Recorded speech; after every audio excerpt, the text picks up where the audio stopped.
আসসালামু আলাইকুম ওরহমতুল্লাহি ওয়াবারাকাতু। আমরা গৌসুল আজম মেজবান্ডারি দরবার থেকে জিয়ারত করে এখন শাহী ব্যাগ, যেটাতে আপনার তবরুক তৈরি করা হয়, এটা দেখার জন্য আসছি। আমার সাথে আছে আমার প্রিয় বড় ভাই তৌহিদ ভাই, বাদশা ভাই। আমরা এখন শাহী দেখার জন্য আমরা এখানে আবার দাঁড়াইছি। ইনশাল্লাহ যাওয়ার পথে আমরা শেরে বাংলা শাহ হুজুরের রজা জিয়ারত করে যাব, আর যদি সময় হয় গাইবিদনের রজাও জিয়ারত করে যাব। তো দেখেন আপনারা, কেউ প্রথমবার দেখলে মাশাআল্লাহ বলবেন।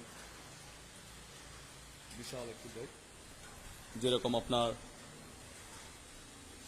ইন্ডিয়াতে, ভারতে আপনার খাজা মহিনুদ্দিন চিশতি মসজিদুল আলী ওনার যেরকম ডেক রান্না করে আর কি, তবরুকে ফাতিয়া করে ওনার, ওইটা আসলে বড়, এটাও আপনার অনেক বড়, এটাও অনেক বড় সাইজের। ঠিক আছে গাইস, আমরা চলে যাচ্ছি। আপনারা আসলে মেজবান্ডার দরবার শরীফের গেটের আরও আগে মেবি